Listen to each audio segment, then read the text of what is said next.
Admittedly, I spend too much time on my phone, and I don't think I'm alone in saying that. And often I think because we all collectively have that sense, it means that the conversation around phones and technology in general tends to skew negative. It's always about how it's ruining our lives, ruining our minds, and there's definitely a time and a place for that conversation.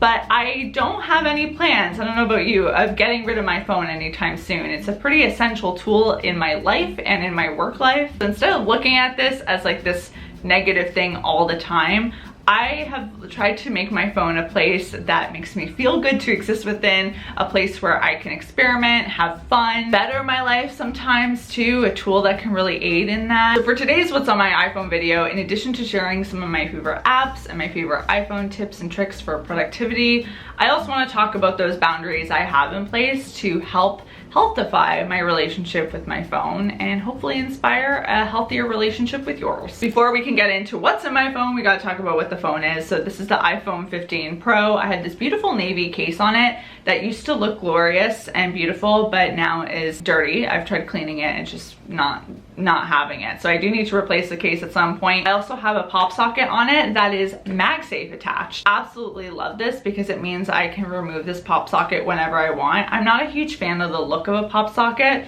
but admittedly it is just such a handy thing to have on my phone, especially when creating content, because otherwise like this would just slip all the time. And honestly, if you're looking for a quick magic show to show kids, they get a kick out of this. You're like, oh my goodness, look, boom, and they're mesmerized. A little life hack, a little bonus for you in case you're wondering. Because my job is being a content creator, there is this weird thing where life and work can often blend together. Normally, if you go to traditional office jobs, you're supplied with a device that is your work phone, and then you have your personal phone, but mine is all in one. So the use of different focuses can almost turn my phone into a different device depending on the time of day, which is incredible. As you can see, I currently have my work focus employed, and if I go into the settings here, you'll notice that I have custom screens for not just my phone, but for my watch as well that I have on right now. And it's on a schedule from 9 to 5, so it's not something I have to turn on myself. It automatically turns on and off, which I love.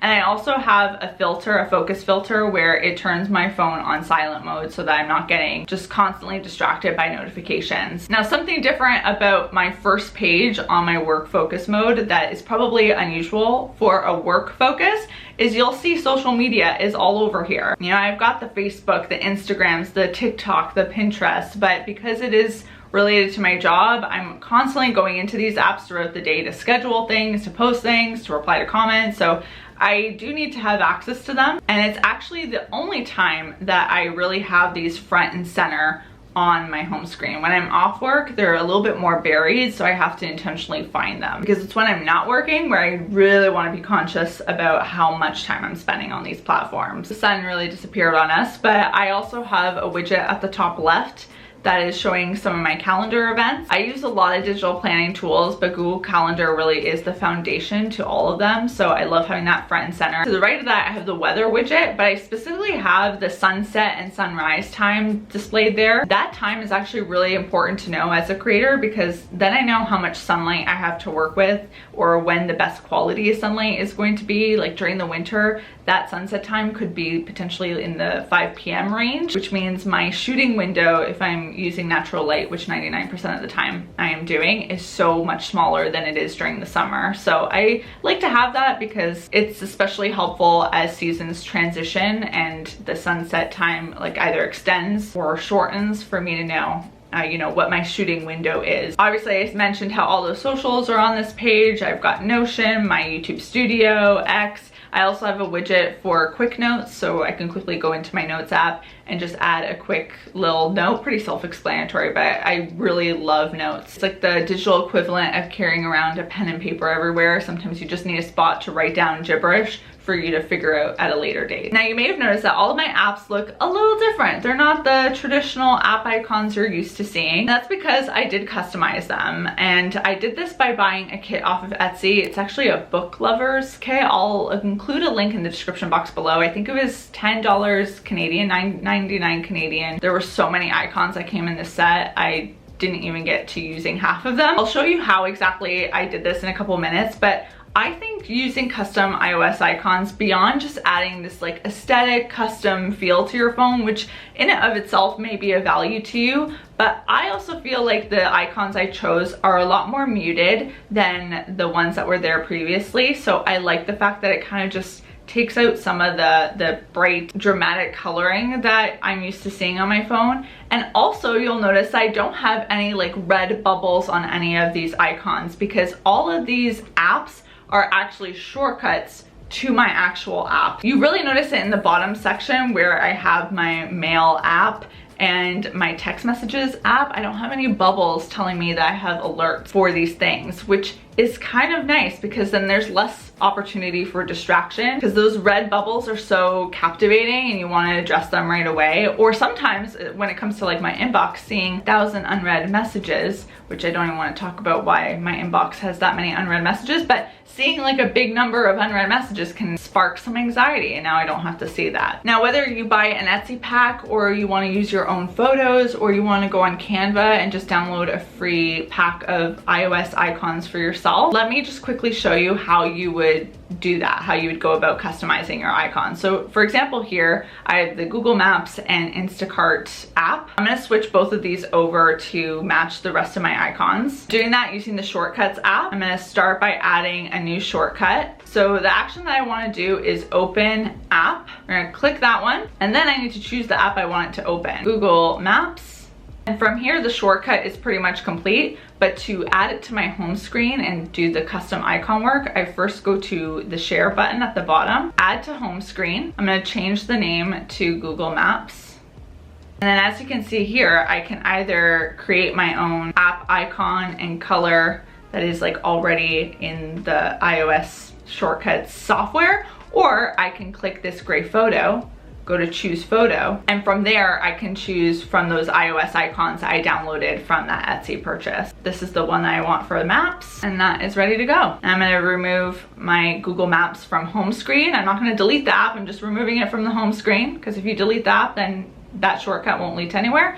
And now this is my new Google Maps icon. We're gonna do the same thing for Instacart. And now look at that, my Google Maps and Instacart just became a little bit more muted, a little bit more visually interesting, feels very peaceful. I love it. The Shortcuts app opens up so much customization with your phone. I absolutely adore it. I love using these with NFC tags too. I've talked about this before. You can buy on Amazon a pack of NFC stickers, and they are essentially these programmable stickers that you can stick around your home. And if you scan them with your phone, just in the same way that you're able to use like Apple Pay with your phone or pay for transit with your phone, it uses that same technology to scan these stickers, and you can have your phone like do things in response to that sticker being scanned. I have one here in my office that initiates a work focus mode where it like immediately turns on a timer for 30 minutes, I think it is. It turns off all my notifications and opens the YouTube app so that I can put on some like custom background music so that I can really focus on a specific task that I want to get done.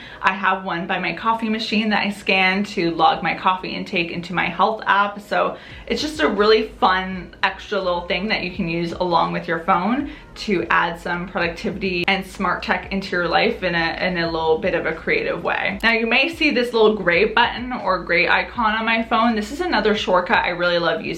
I learned it from the internet, and it's kind of game changing when you really want to limit how stimulating your phone is to you. And the best way to kind of describe it is just to press it. It turns everything on my phone gray, black and white. And I don't know about you, but looking at the screen, I'm already like, this is a lot more boring. It combined with like my special muted icons, like it just really makes this less visually interesting. I just find it helpful to employ sometimes when I'm feeling like I'm a little bit weaker with my phone and I'm spending too much time on it, but I do like the option of quickly being able to reverse it. That's page 1 of my work focus. Then if I scroll to the next page, this one is both in my work and my non-work focus.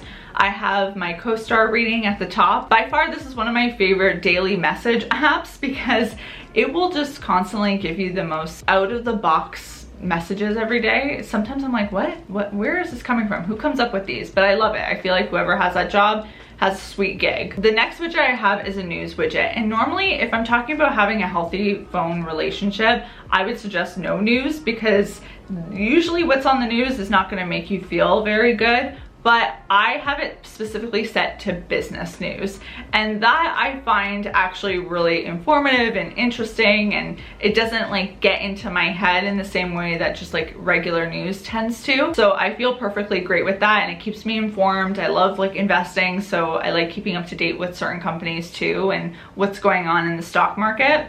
So I have that widget there, and then below I have my health app, which I use a lot because I have Apple Watch, Chrome, Photos, Outlook, Calendar, FaceTime, Fitness, Camera, like pretty basic apps, but ones I nonetheless use often. And then on the next page, I have another widget for news that is, again, financial focused news. This is attached to Yahoo Finance, which I also love using for, like I said, investing and looking at stock picks. So having easy access to that app is great. And then below that, I have Microsoft To Do, which is where I make my daily to-do list of the most important things that I need to get done on a given day. I think to-do lists are great, but they can get really overwhelming and keep you out of focus if there's too many items on them, because realistically, when you're making a long to-do list, there are only a few that are actually critical to get done today. So I like using this particularly for work, but also when I'm not working. So that's why it's on one of those pages that exists in both work and non-work focus. I think one of my favorite parts about this app is that when you complete a task, you get this really satisfying sound.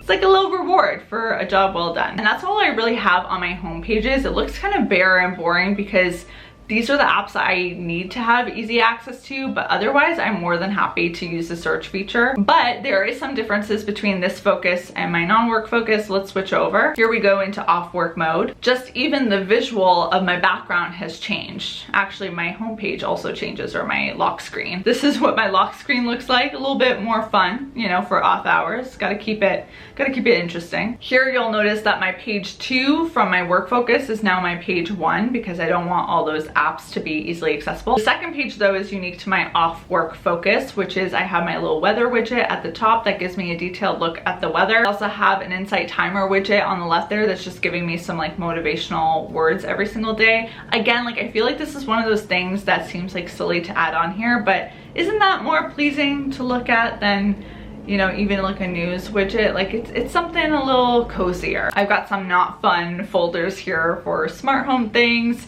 I think by far my favorite smart home device is my Hue system, my Hue lighting system. I use this all the time to control the lights in my apartment and to set different moods and scenes. For example, I love playing with red light in my bedroom at night just to kind of calm me down. And there's also this awesome sync function that allows you to sync your lights with Spotify. So when I have people over and I want like the vibes to be a little bit more like exciting, you can kind of make your own club because all the lights will match the beats of the music, and it's so much fun. It's a great party trick. I've got my finance app, which doesn't really have anything particularly interesting, so we'll skip that. I have a social app because I still want to be able to access my social media accounts too, because social media, even from a job perspective, can sometimes be off hours. But by keeping these all in a folder, it gives me that extra step of having to go into the folder that hopefully prevents me from like just autopilot moding into these apps. It doesn't always work at like stopping me from getting tempted into a scroll session, but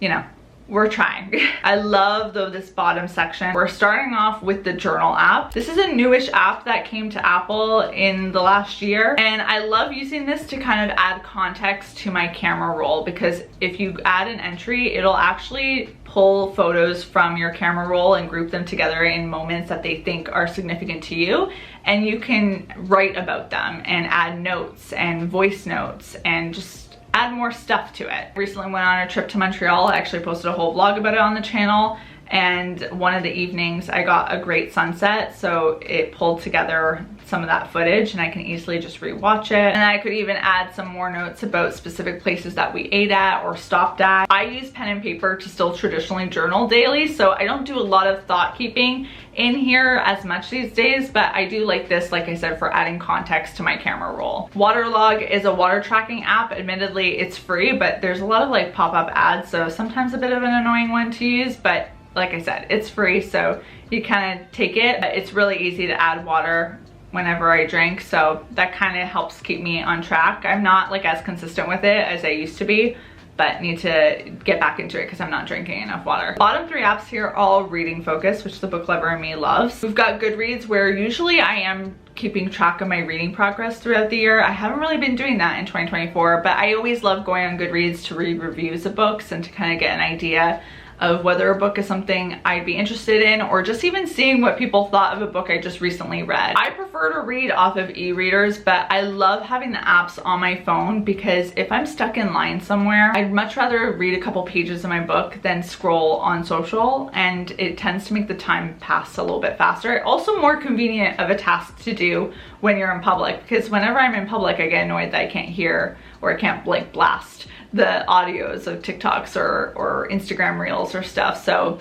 the Kindle is always a safer bet. One thing I really like about the Kindle mobile app, if you go in here, it tells you how many books you've read this year, so it keeps track of it for me. It also keeps track of like reading data. So I've read 168 weeks in a row. Wow, pretty impressive. I've been reading lately for the past 8 days in a row. There's also days read per month. Just like some fun reading stats are kind of cool every now and then to explore. I don't check them daily by any means, but every quarter you go in there, you see what's up, it's fun. And then I use a widget for Libby so that it's really in my face the current books I have on loan from the library. I love using Libby to borrow books from my local library. Fun fact, every time I talk about Libby, I think I say rent books, and people always criticize me for saying that because yes, technically I'm not renting them because renting would imply I'm paying a fee, but I'm borrowing the books from the local library. And sometimes, like for example, Super Communicators, I only have it for 7 days, so I need to make sure that I'm getting through it. This is an audiobook of the book, so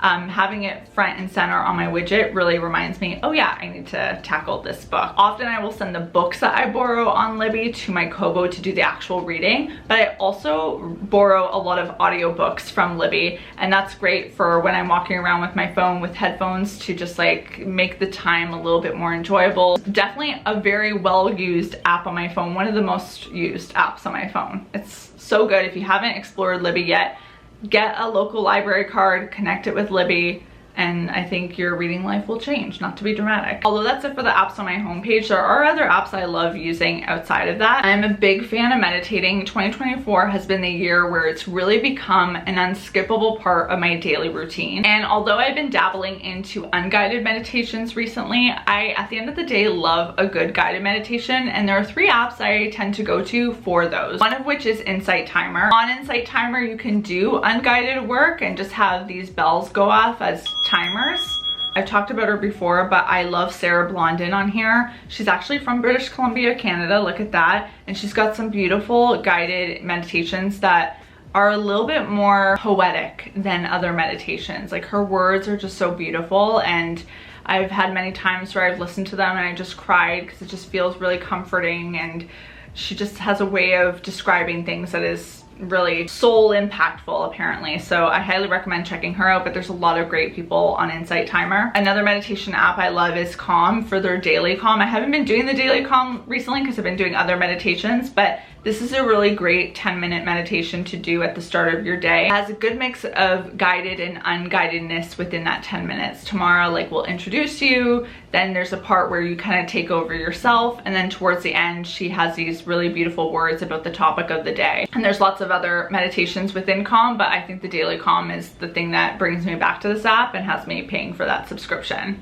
Gaia is another app I like using for meditations. It's really great that you can filter their meditation offerings by duration, because there are some times where I am totally comfortable doing a 30 or 45-minute meditation session, and other times I really only have 10 minutes. So it's nice that you can easily filter the results by duration. I'm not a big game person on my phone, but I do like the New York Times Games app. I don't pay for it. I haven't reached that level, but there is a free Wordle and crossword, mini crossword every single day. Word games can just be so stimulating for your brain. It's good like mental exercise, and then just again another fun alternative to going on social when I have like those gaps in between work where I need a break from my screen, from my laptop screen. I love how I say, I need to take a break from my laptop screen, so I go to my mini screen. Now, although I'm not a big phone gamer, I do like gaming on my PS5 and my Nintendo Switch, but with the PS5 in particular, I love the Remote Play app. I love this app because it can connect with my PS5, so I can game when I'm not physically here, which is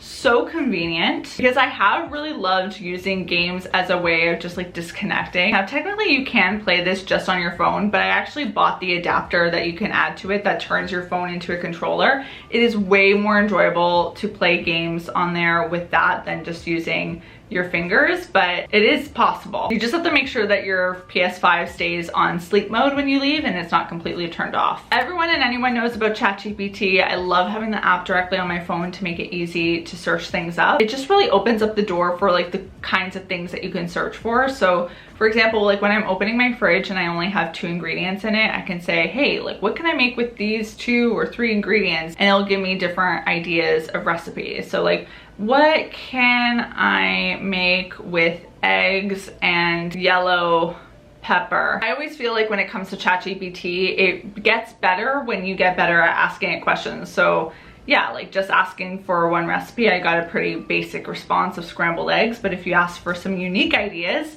and you give it a number, 5, then like, oh, there are some interesting ones that came about from there. Another app that is really cool that exists in Toronto is called Too Good To Go. Now the concept of the app is that surrounding restaurants and grocery stores sign up for the app, and then they offer up these surprise goodie bags that you can purchase for a heavily discounted price. And it's filled with items from that restaurant or grocery store of like too good to go items. Like they're perfectly edible, they're maybe close to expiring, but like they're still edible, so it'd be a shame to let them go to waste. So you can buy them for a heavy discount and then get some like real wins from some of these places. So for example, this Goodness Me bag is $5.99. It's filled with $18 worth of product. You don't get to see details on exactly what the products are, but we know they're bread and pastry items. So you just press reserve, you go to the store, you ask for it, and then there you go. Pretty unique. Like there's some great places on here, so you can swipe up some good deals, especially with bread and pastries. Even if they're close to expiry, like you can freeze them, so it can end up working out really nicely. Just a fun one to